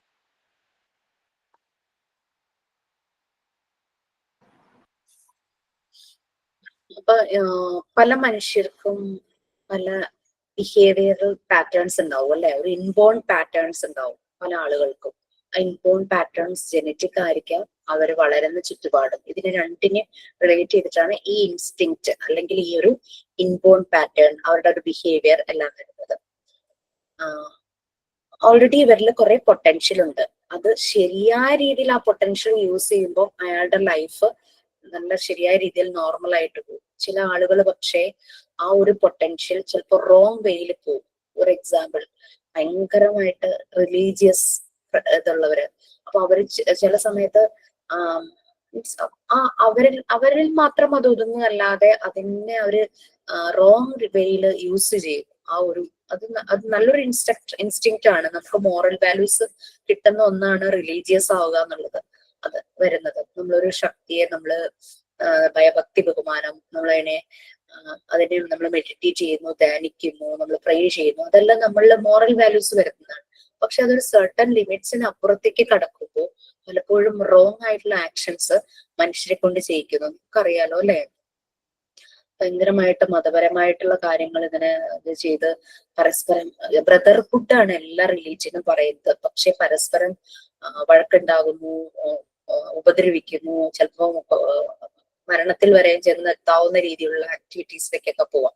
അങ്ങനെ ചെയ്യുമ്പോൾ that is he is not fit. ആ ഒരു behaviour ഉള്ള ആള് അതൊരു sociable ആയിട്ടുള്ള ഒരു behaviour അല്ലല്ലോ. അങ്ങനെ ഒരാള് ഈ ഒരു വേൾഡിൽ ജീവിക്കാൻ ഫിറ്റ് അല്ല എന്നുള്ള രീതിയിലാണ് മാൽ അഡാപ്റ്റഡ് പീപ്പിൾ എന്നാണ് പറയുന്നത്. അങ്ങനെയുള്ളവർ ശരിയായ രീതിയിലുള്ള അഡാപ്റ്റഡ് ആയിട്ടുള്ള ആൾക്കാരല്ല. അപ്പോ അവര് ഈ വേൾഡിൽ ജീവിക്കാനായിട്ട് ഫിറ്റ് ആയിട്ടുള്ള ആൾക്കാരല്ല പറയുന്നത്. ഇങ്ങനെയുള്ള കാര്യം കുട്ടികളിൽ ചിലപ്പോൾ സബ് കോൺഷ്യസ് മൈൻഡിൽ അവര് ചിലപ്പോൾ അവരുടെ ജനറ്റിക് ആയിട്ടോ അല്ലെങ്കിൽ അവർ ജീവിക്കുന്ന ചുറ്റുപാടുകളിൽ നിന്നോ ചിലപ്പോൾ കിട്ടാം. അവര് പോകുന്ന വഴികള് ചിലപ്പോ റോങ് ആയിട്ടുള്ള രീതിയിൽ പോകാനുള്ള ചാൻസസ് ഉണ്ട്.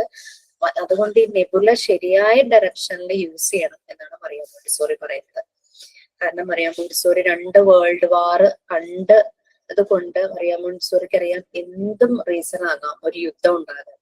അപ്പോ അതിന് ഇന്ന കാരണം എന്നൊന്നുമില്ല, എന്തും റീസൺ ആകാം. അതുകൊണ്ട് ഈ നെബുലെ കറക്റ്റ് ഡിറക്ഷനിൽ പോയില്ലെങ്കിൽ ആ ഒരു വ്യക്തി ആ ഒരു വേൾഡിൽ, ഇങ്ങനെയുള്ള വേൾഡാണ് അവർ ഉദ്ദേശിക്കുന്നത്, പീസ് ആൻഡ് ഹാർമണി, അവിടെ ജീവിക്കാൻ ഫിറ്റ് ആയിട്ടുള്ള ഒരാളല്ല എന്നുള്ള രീതിയിൽ പറയുന്നത്. അപ്പൊ നെബുല എന്ന് പറയുന്നതും അതുപോലെ മനുഷ്യരിലുണ്ടാകുന്ന ഈ പൊട്ടൻഷ്യൽ അത് ശരിയായ ഡയറക്ഷനിൽ തന്നെ പോകണം എന്നാണ് പറയുന്നത്.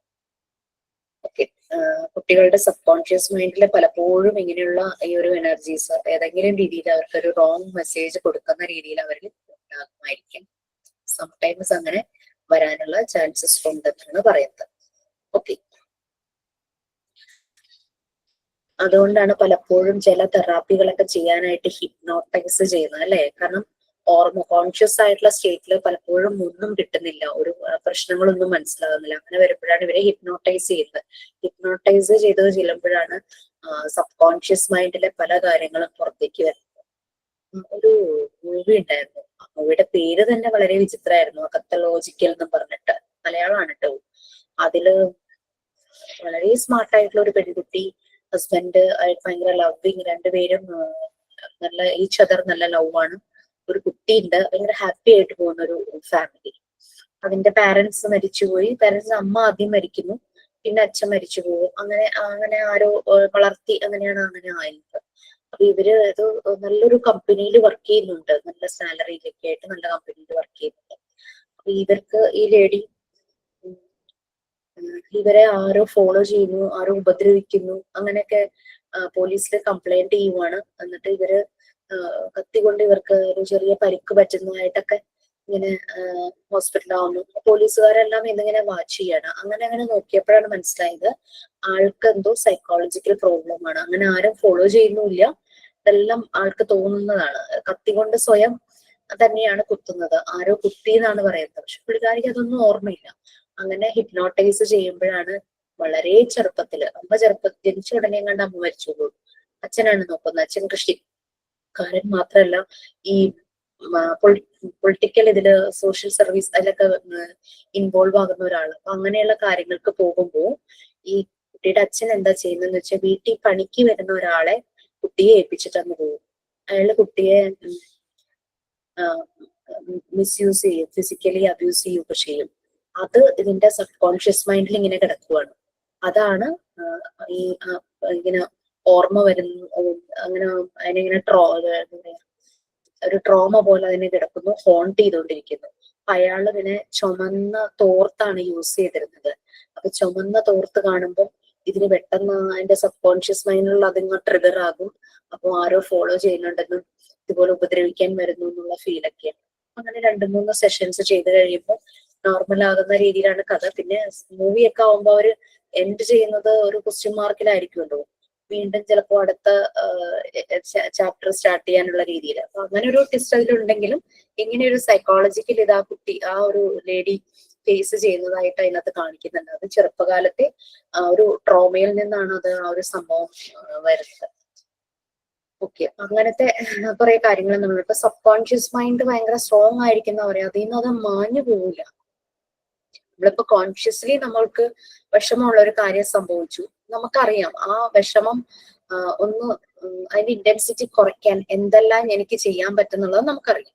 നമ്മളുടെ വീട്ടിലൊരു ലോസ് സംഭവിച്ചു, ആരെങ്കിലും മരിച്ചുപോയി, നമ്മൾ അതുമായിട്ട് പൊരുത്തപ്പെട്ട് അയാളുടെ ഓർമ്മ, ഒരു നല്ല ഓർമ്മകളൊക്കെ നമ്മൾ സൂക്ഷിച്ച് നമ്മൾ മുന്നോട്ട് ജീവിക്കും അല്ലെ. നമ്മളൊരു നല്ല കാര്യത്തിന് പോകുമ്പോൾ അവരെ നമ്മളുടെ മനസ്സിൽ വരും, അതൊക്കെ പോസിറ്റീവായിട്ട് കണ്ട് നമ്മൾ മുന്നോട്ട് പോകും. പക്ഷെ അതേസമയം സബ് കോൺഷ്യസ് മൈൻഡിൽ കിടക്കുന്ന ഈ ഇംപ്രഷൻസ് അതിനെ എങ്ങനെ ഓവർകം ചെയ്യണം എന്നുള്ളത് നമുക്കറിയില്ല. കാരണം അത് സബ് കോൺഷ്യസ് മൈൻഡിൽ കിടക്കുക, ഏതെങ്കിലും ഇൻസിഡൻസുമായിട്ട് കണക്ട് ചെയ്തത് പെട്ടെന്ന് തന്നെ ട്രിഗർ ചെയ്യും. അത് നമ്മൾ അറിയാതെ സംഭവിക്കുന്ന കാര്യങ്ങളാണ് പലപ്പോഴും. കോൺഷ്യസ് മൈൻഡ് എന്ന് പറഞ്ഞു കഴിഞ്ഞാൽ നമുക്കറിയാം, അപ്പൊ നമുക്ക് അതിനെ മാനേജ് ചെയ്യാൻ പറ്റും. പക്ഷെ സബ് കോൺഷ്യസ് മൈൻഡിൽ കിടക്കുന്ന പല കാര്യങ്ങളും നമ്മളെ പലപ്പോഴും എന്തെങ്കിലും ഇൻസിഡന്റുമായിട്ട് കണക്ട് ചെയ്ത് ട്രിഗർ ചെയ്യുന്നത് നമുക്ക് മനസ്സിലാവില്ല. അതാണ് അവിടെ സംഭവിച്ചത്. അതിന്റെ ധാരണ ആരോ ഫോളോ ചെയ്യുന്നു, ആരോ ഉപദ്രവിക്കാൻ വരുന്നു, അങ്ങനെ ഒരു ധാരണ. ഇതുപോലെ ചുമന്ന തോർത്ത് കാണുമ്പോഴാണ് ഇതിങ്ങനെ ട്രിഗർ ആവുന്നത്. അല്ലെങ്കിൽ അതുപോലത്തെ വ്യക്തികളെ കാണുമ്പോൾ, താടിയുള്ള ആള്, അങ്ങനെ ഇങ്ങനെയുള്ള ആളുകളെ കാണുമ്പോൾ, അയാൾ ശരിക്കും മരിച്ചിട്ട് 15 വർഷത്തിന് മുകളിലായി ഈ ഉപദ്രവിച്ചിരുന്ന ആള്. പക്ഷെ അയാളെ പോലെ താടിയൊക്കെ വെച്ച ആൾക്കാരെ കാണുമ്പോൾ പേടിയാ, ഇങ്ങനെ ഉപദ്രവിക്കും, ആ രീതിയിലുള്ള ഒരു പേടിയൊക്കെ മനസ്സിൽ തോന്നിയിരുന്നു. അപ്പൊ ഓക്കെ, അപ്പൊ അതായിരുന്നു അതിനകത്ത് കണ്ടത്. അപ്പൊ നമുക്കറിയാം, നമ്മള് ബോധത്തോടെ ഇരിക്കുന്ന സമയത്തുള്ള കാര്യങ്ങൾ നമുക്ക് വളരെയധികം പൊട്ടൻഷ്യൽ ഉണ്ട് അത് ഓവർകം ചെയ്യാൻ. അബോധാവസ്ഥയിലെ കാര്യങ്ങളുടെ ഇഷ്യൂസ് ഓവർകം ചെയ്യാൻ നമുക്ക് പറ്റാതെ വരും. സോ ഓൾവേസ് തിങ്ക് ദാറ്റ് കുഞ്ഞിലെ കുട്ടികളില് നല്ല ഇംപ്രഷൻസ് വരുത്താൻ നമുക്ക് as A parent, as A teacher നമുക്ക് പറ്റുവാണെങ്കിൽ വളരെ നല്ലതായിരിക്കും. മാത്സ് പേടി, എത്രയോ കുട്ടികൾക്കാണ് മാത്സ് പേടിയില്ലേ. മാത്സ് എന്ന് കേട്ടാലേ പേടി വരും. അത് ചെറുപ്പം തുടങ്ങിയ ആ ഒരു ആദ്യം മാത്സ് പഠിപ്പിച്ച ടീച്ചറുടെ ഇഷ്യൂ ആകാം, അല്ലെങ്കിൽ ആദ്യം നല്ലപോലെ പഠിച്ചിരുന്നു മാത്സ്, ഇപ്പൊ മാത്സ് ഒട്ടും ഇഷ്ടമല്ല, രണ്ടാമത് വന്ന ടീച്ചറുടെ ഇഷ്യൂ ആവും. അതൊക്കെ അവരുടെ ഒരു രീതികള്, അവർ വഴക്ക് പറഞ്ഞത്, അവർ ഷൗട്ട് ചെയ്തത്, അവർ അടിച്ചതൊക്കെ അവരുടെ ഇതിലിങ്ങനെ കിടക്കും. അപ്പൊ മാത്സ് എന്നുള്ളത് ഒരു പേടി സ്വപ്നമായിട്ട് ഇങ്ങനെ മാറും കുട്ടികളിൽ. അപ്പൊ അങ്ങനെ ഓരോരോ ചെറിയ നമുക്ക് നോക്കുമ്പോ ചെറിയ കാര്യമായിട്ട് തോന്നും. ബട്ട് ഇവരുടെ സബ് കോൺഷ്യസ് മൈൻഡിൽ എന്താ കിടന്ന് വർക്ക്ഔട്ട് ആവുന്നതെന്ന് നമുക്ക് അറിയില്ല കേട്ടോ. ഓക്കെ, നമ്മളിലും ഉണ്ടാകും അങ്ങനെ ചില പ്രശ്നങ്ങൾ. ഓക്കെ, സോ അതാണ് നെക്സ്റ്റ് പറഞ്ഞു വരുന്നുണ്ട് സബ് കോൺഷ്യസ് മൈൻഡിനെ കുറിച്ച്.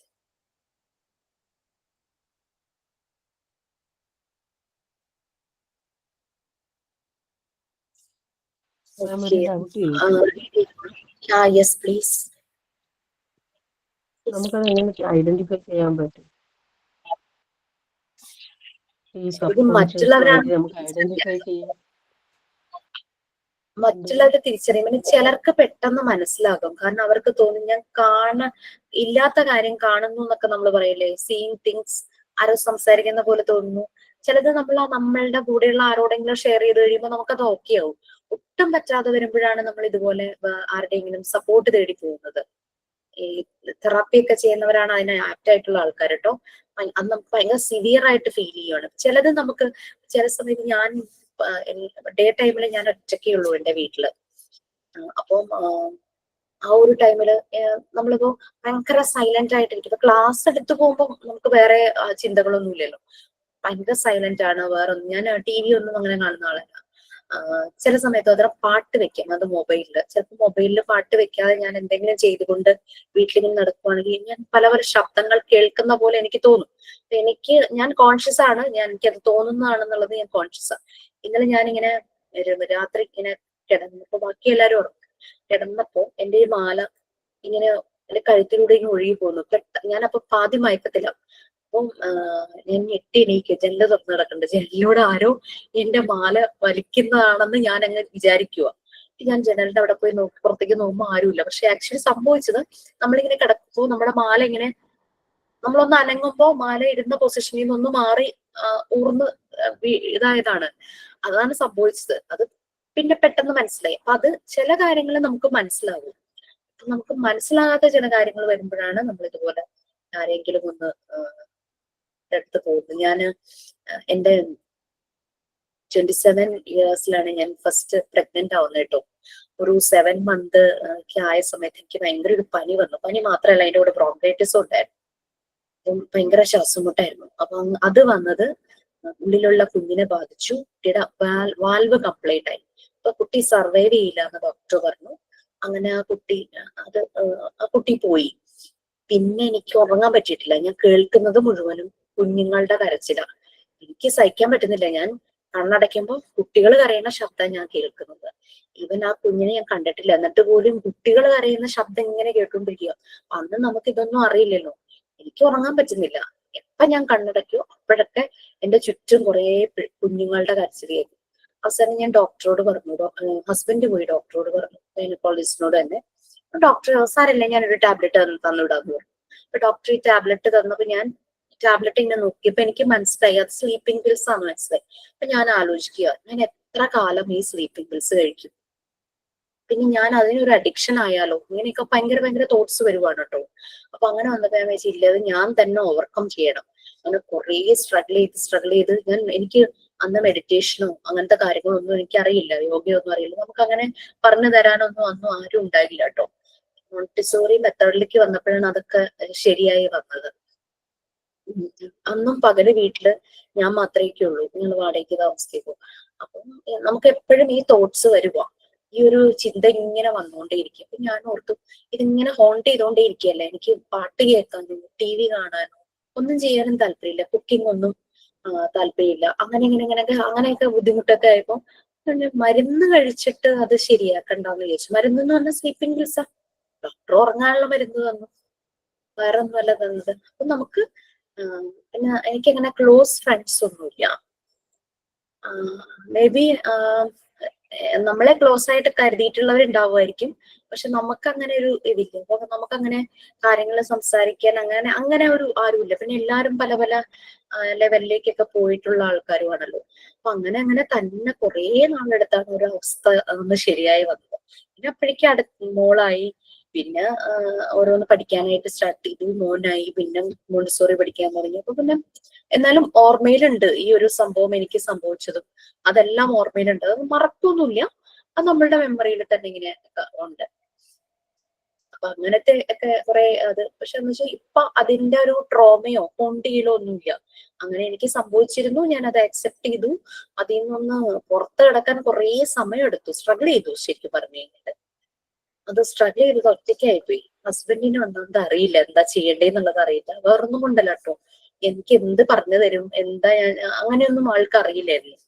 അപ്പം അത് പിന്നെ ഞാൻ അതിന്ന് അപ്പൊ ആള് കാണുന്നുണ്ട്, ഞാൻ അതിൽ നിന്ന് ഇങ്ങനെ പതുക്കെ ഇങ്ങനെ ആയി വരണതൊക്കെ ഇങ്ങനെ കാണുന്നുണ്ട്.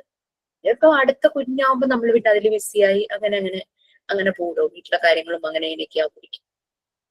അപ്പൊ ഇത് നമ്മളെ കൊണ്ട് മാനേജ് ചെയ്യാൻ പറ്റാത്ത എന്തെങ്കിലും ഇഷ്യൂ ആണെങ്കിൽ ബെറ്റർ നമുക്ക് അറിയാവുന്ന നല്ലൊരു സൈക്കോതെറാപ്പി അറിയാവുന്ന ഒരാളെ കാണുന്നത് തന്നെയായിരിക്കും നല്ലത്. സൈക്കോളജിസ്റ്റിനേക്കാളും എനിക്ക് തോന്നുന്നു സൈക്കോതെറാപ്പി അറിയുന്നവരായിരിക്കും നല്ലത്.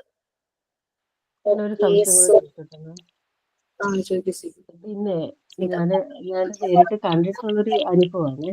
അതായത് ഒരു പിന്നെ 10-20 വയസ്സുള്ള ഒരു കുട്ടിക്ക് ഒരു പ്രേമനൈരാശ്യം വന്നപ്പോഴത്തേക്ക് പെട്ടെന്ന് ആ കുട്ടി ഈ പിന്നെന്താ സൂയിസൈഡ് ചെയ്തു. അത് ചെയ്യാൻ തെരഞ്ഞെടുത്ത മാർഗം വളരെ നമുക്ക് ശരിക്കും മനുഷ്യർക്ക് കണ്ടു നിൽക്കാൻ പറ്റില്ല. കുറെ പഞ്ചസാര എടുത്ത് ദേഹത്ത് കെട്ടിവെച്ചിട്ട് മണ്ണെണ്ണ ഒഴിച്ച് കത്തിക്കുക. അപ്പൊ ഒരു 19 വയസ്സെങ്ങാണ്ടേ ഉള്ളൂ, കാണാൻ നല്ല സുന്ദരിയായ ഒരു കുട്ടിയാ. അന്നേരം അങ്ങനെ ചെയ്തപ്പോ ഇതൊരു പകൽ സമയത്ത് ഇത് ചെയ്യുന്നത്. അപ്പൊ ആൾക്കാരെല്ലാം ഓടുകയാണ്. അപ്പൊ ഓടിയപ്പോ ഇങ്ങനെ എനിക്ക് അന്നൊരു 20-23 വയസ്സെങ്ങാണ്ടേ ഉള്ളെന്ന് തോന്നുന്നു. വീട്ടില് അല്ല, ഞാൻ ഡിഗ്രിക്കോ മറ്റോ പഠിക്കുന്ന സമയത്താണ്, എക്സാമിന്റെ പ്രിപ്പറേഷന്റെ സമയത്ത്. അപ്പൊ ഇങ്ങനെ ഞങ്ങളുടെ അയലത്താ കുറച്ച്. ഓടി വന്ന് അവൻ ഇങ്ങോട്ട് വന്ന് വിളിച്ച് ഞങ്ങളെല്ലാം ഓടി ചെല്ലുക. ഞാൻ ചെല്ലുമ്പോൾ കാണുന്ന കാഴ്ച ഈ കുട്ടി ബാത്റൂമിനകത്താണ് ചെയ്തത് പുറത്ത്. അവിടെ നിന്ന് ചാടി ഇറങ്ങിയിട്ട് അവിടെ തെങ്ങിന് വലം വെക്കുകയായിരുന്നു. ഇന്ന് സത്യം നമുക്ക് ഇത് കാണാൻ പോലും പറ്റുന്നില്ല. ഇങ്ങനെ എന്ത് ചെയ്യണമെന്ന് അറിയാൻ വയ്യാതെ നിൽക്കുക. മറ്റുള്ളവരെ ആർക്കും അടുക്കാൻ പറ്റുന്നില്ല. അത്രയും തീ ആളി കത്തുകയാണ്. ഈ കൊച്ചി ഇങ്ങനെ കിടന്ന് റൗണ്ട് കറങ്ങിയും കൂടെ ഇല്ലേ. പെട്ടെന്ന് നമുക്ക് എന്തോ തോന്നിയൊരു ഇത് വെച്ചിട്ട് അടുത്ത വീട്ടിൽ പോയി ഞാൻ പെട്ടെന്ന് ഒരു ചാക്ക് മേടിച്ചിട്ട് അതങ്ങ് നനച്ച് എന്നിട്ട് ഇതിന്റെ പുറത്തോട്ട് ഇങ്ങനെ വലിച്ചെറിയാൻ ശ്രമിച്ചു. എറിഞ്ഞപ്പോ കറക്റ്റായിട്ട് എന്ന് വീണു അതിന്റെ ലേക്ക്. അപ്പോഴത്തേക്ക് ഇയാളങ്ങ് നിലത്ത് വീണു. ആ സമയത്തിന് പിന്നെ പെട്ടെന്ന് എല്ലാരും കൂടെ അതിനകത്തായി. പെട്ടെന്ന് വെള്ളമെടുത്ത് പലർക്കും ഓടി വന്നു ഇങ്ങനെയൊക്കെ. പക്ഷെ നമുക്ക് വളരെ ഭീകരമാണ്. ഒരു രക്ഷയില്ലാത്ത കാഴ്ചയാണ്. അപ്പൊ പുറത്ത് തന്നെ ഇതിങ്ങനെ കിടക്കുന്നു. റോഡ് സൈഡും കൂടെ വീട്, മതിലൊന്നുമില്ല. അപ്പൊ ആൾക്കാരെല്ലാം വന്നിങ്ങനെ കാണുന്നപ്പോഴത്തേക്ക് പെട്ടെന്ന് ആരോ കൊണ്ടുവന്നൊരു തുണിയൊക്കെ ഇട്ട് മൂടി. ഒന്നും നമുക്ക് അതിനകത്തൊന്നും വേർതിരിച്ചെടുക്കാൻ ഒന്നുമില്ല. ആ ഒരു അവസ്ഥയിലായി ആ കുട്ടി. രണ്ട് ആങ്ങളമാർക്ക് ഒരു സഹോദരിയും കൂടാണ്. അപ്പൻ ഗൾഫിലാണ്, അച്ഛൻ ഗൾഫിലാണ്. അപ്പൊ ഈ ഒരു മകളെ ഉള്ളൂ. അങ്ങനെ പക്ഷെ ഇത് ഞാൻ പറയാൻ വന്ന വേറൊന്നുമില്ല. പക്ഷെ ഇതിന്റെ ഒരു കൂട്ടുകാരി ഉണ്ടായിരുന്നേ. ആ കൂട്ടുകാരി കുറച്ച് ദിവസം കഴിഞ്ഞപ്പോഴത്തേക്ക് എന്തുവാ ഈ കുട്ടി ഇതിന്റെ ദേഹത്ത് വന്നതുപോലെ അവിടെ അതുപോലെ കാണിക്കാൻ തുടങ്ങി.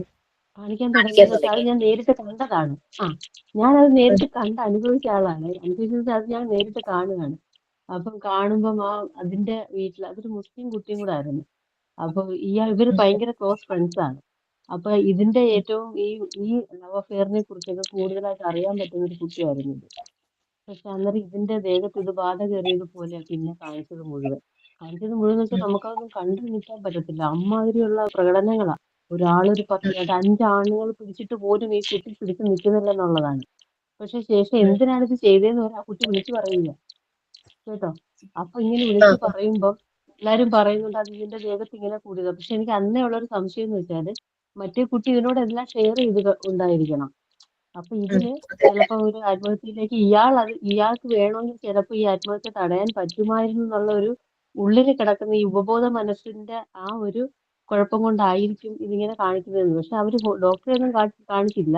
റിലീജിയസ് ആണല്ലോ കൂടുതൽ. ഇപ്പൊ കുറച്ചു മുമ്പേ പറഞ്ഞില്ലേ നമ്മള് കൂടുതലും റിലീജിയസ് ആയിട്ടുള്ള കാര്യങ്ങളാണ്. അതിലൂടെ തന്നെ ഇവർ ഇതിനെ മാറ്റിയെടുത്തിട്ട് വളരെ പെട്ടെന്ന് തന്നെ കെട്ടിച്ചു വിട്ടു.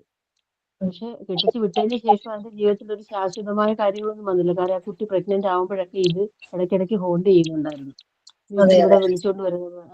പക്ഷെ ഇത് രഹസ്യമാക്കി വെക്കാനൊക്കെ ആൾക്കാർ തയ്യാറാകത്തുള്ളൂ. പക്ഷെ അതിന്റെ ജീവിതം എന്തായെന്നൊന്നും എനിക്ക് അറിയത്തില്ല. അപ്പൊ ഇതിങ്ങനെ അത് നമ്മുടെ ഉപബോധ മനസ്സിൽ വരുന്ന കാര്യങ്ങളാണോ എന്നുള്ളതാണ്. അതിൽ പെടുന്നതാണോ ഇത് ഞാനിപ്പോ ഈ പറഞ്ഞ സയന്റിഫിക് ആയിട്ടുള്ള ഒരു മറുപടി പറയാൻ പറ്റുള്ളൂ. കാരണം നമുക്ക് എന്താ പറയാ ഫാക്റ്റാണ് നമ്മൾ കൂടുതലും കണക്ട് ചെയ്യുന്നല്ലോ. അപ്പൊ നമുക്കത് പറയാൻ പറ്റില്ല. ചില കാര്യങ്ങൾക്ക് നമുക്കൊരു എക്സ്പ്ലനേഷൻ കൊടുക്കാൻ പറ്റില്ലല്ലോ. മേ ബി അത്രയും അടുപ്പത്തിൽ നടന്നു, അവളുടെ എല്ലാ കാര്യങ്ങളും അറിയാം. അപ്പൊ അത് ഓർത്തോർത്ത് അങ്ങനെ ആകാനും ചാൻസ് ഉണ്ട്. നമുക്ക് അതിനൊരു അങ്ങനെ ഒരു എക്സ്പ്ലനേഷൻ കൊടുക്കുക ഇച്ചിരി പാടായിരിക്കും ഇങ്ങനെയുള്ള കാര്യങ്ങൾക്ക്. ഫാക്ട് പറയാനായിട്ട് പറ്റുള്ളൂ.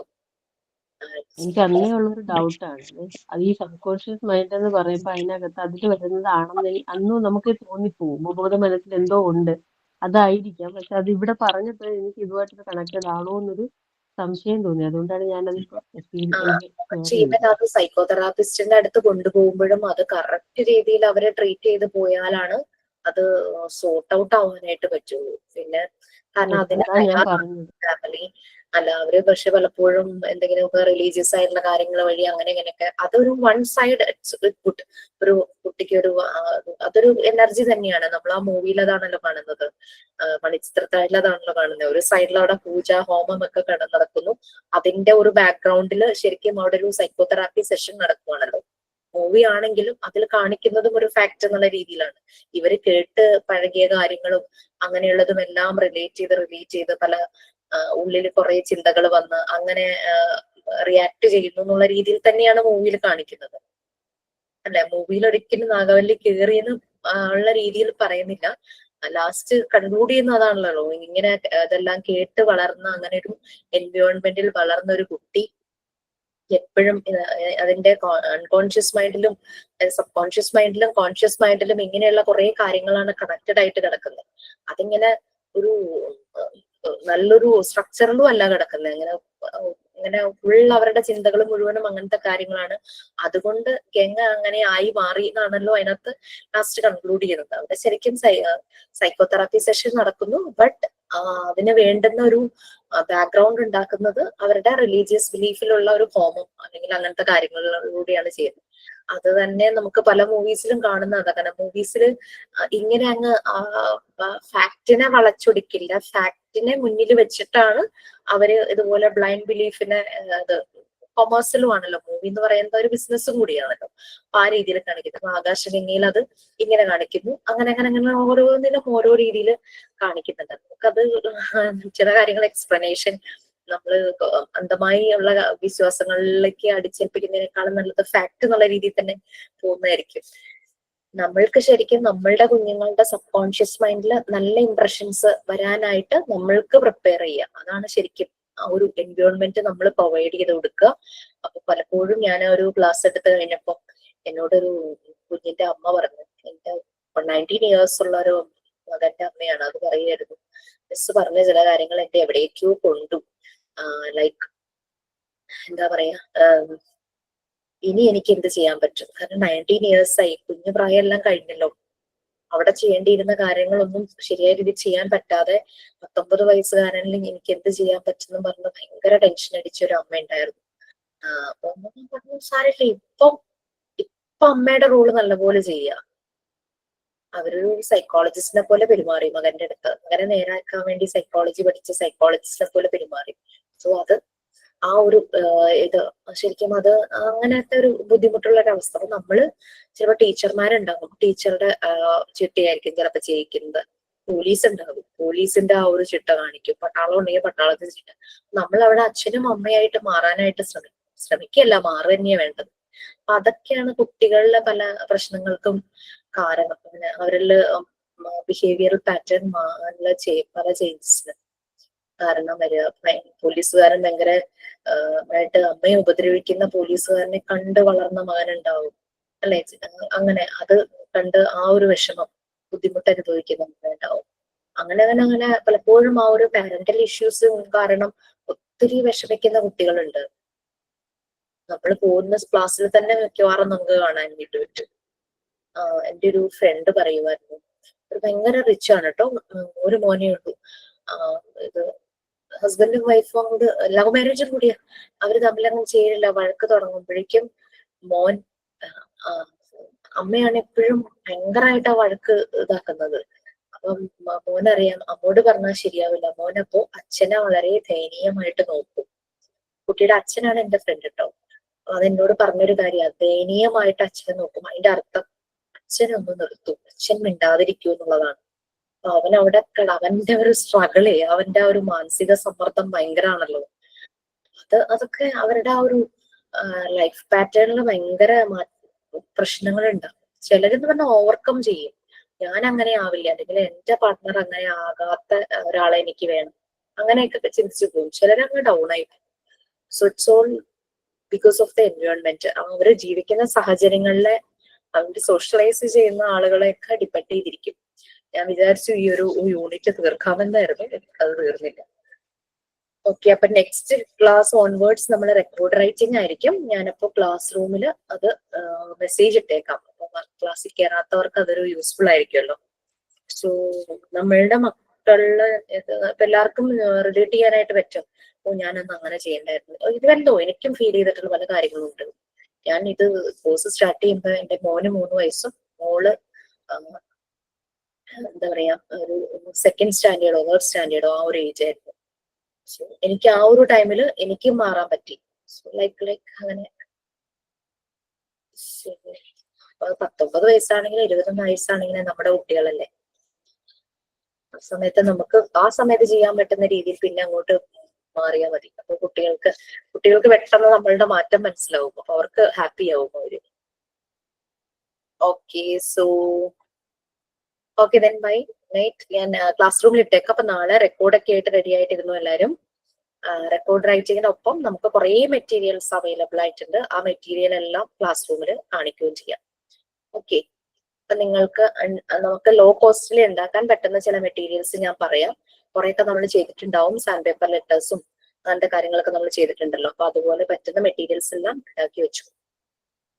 Okay okay then bye, good night. Good night, ma'am. Thank you, ma'am. Good night, ma'am. Good night, ma'am. Good night, ma'am. Good night, ma'am. Good night. ഞാൻ ഇന്നലെ മുതൽ പോകാൻ തുടങ്ങിയിട്ടുണ്ട്. എന്താണ് ദീപ? ഇന്നലെ മുതലേ ഇന്റേൺഷിപ്പിന് പോകാൻ തുടങ്ങി.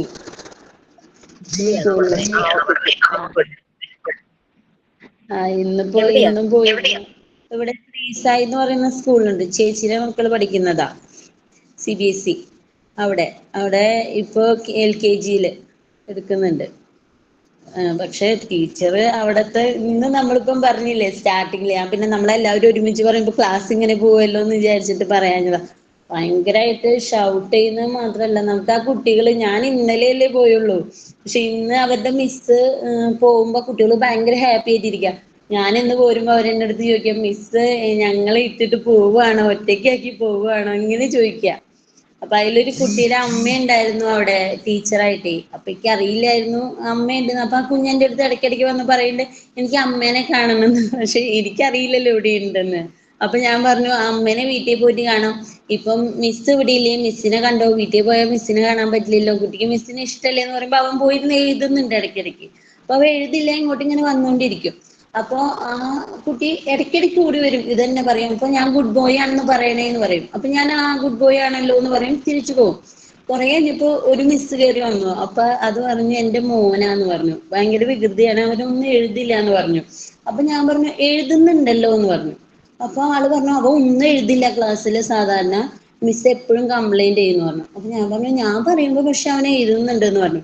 അപ്പൊ ആള് എൻ്റെ അടുത്ത് ഉച്ചയ്ക്ക് കഴിക്കാനായിട്ട് വന്നിട്ടുണ്ടായിരുന്നു, ഫുഡ് കഴിക്കാനായിട്ട്. ആ ക്ലാസ്സിലെ മിസ് പോയപ്പോ അവരിങ്ങനെ സബ് ഇടും മിസ്സുമാരെ നമ്മുടെ അടുത്തേക്ക്.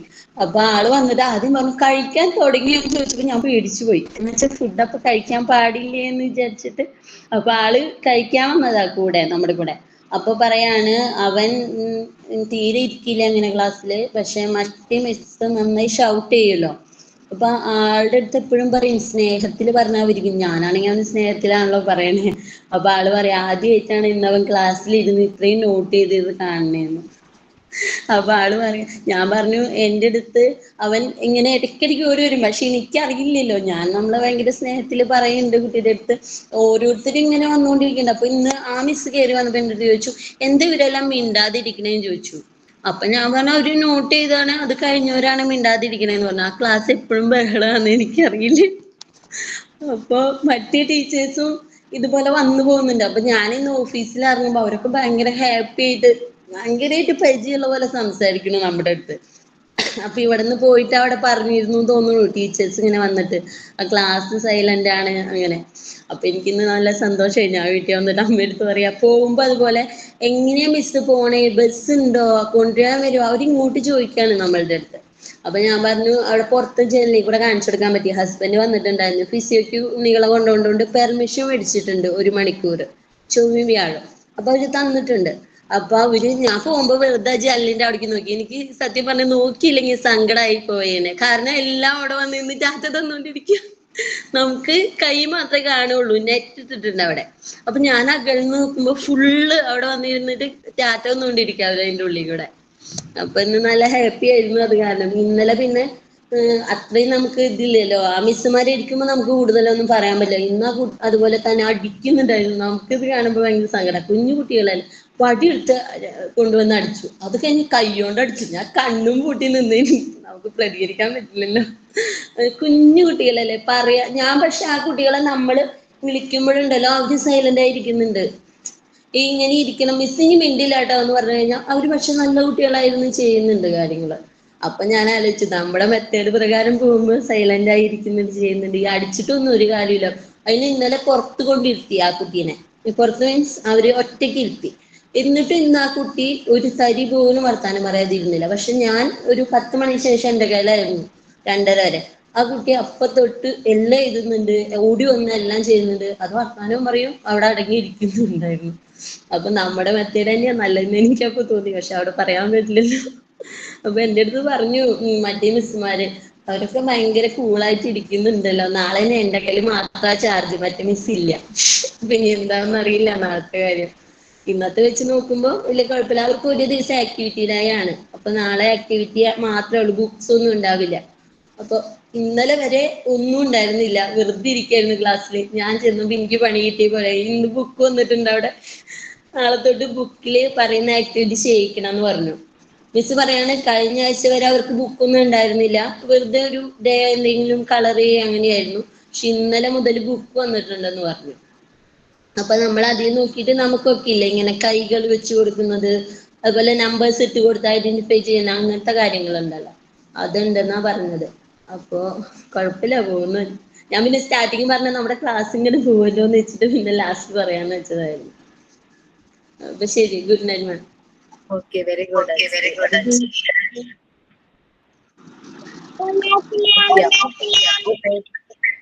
Good night.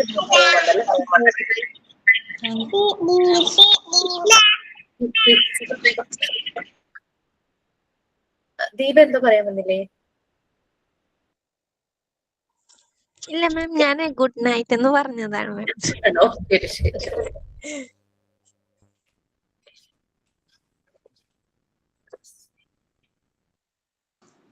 താങ്ക് യു മാം. ഫുഡൊക്കെ കഴിച്ചു മാം. എവിടെ എന്തെങ്കിലും ഒന്ന് ഉണ്ടാക്കണം. കുറച്ചൊക്കെ ഭക്ഷണം ഉണ്ടാക്കി വെച്ചു. വൈകിട്ട് മോനുമായിട്ട് പുറത്ത് പോയിട്ട് വന്നപ്പോ ലേറ്റ് ആയി. അതെയോ? ചെടി നനയ്ക്കലും ചെടി നനയ്ക്കലും ഒക്കെ കൂടെ എന്റെ മോള് വിളിക്കുന്ന ദിവസമായിരുന്നു. അപ്പൊ കുറെ നേരം അത് സംസാരിച്ച് ക്ലാസ്സിൽ കൂടി വരുമായിരുന്നു. ശരി ma'am, good night ma'am. Thank you ma'am.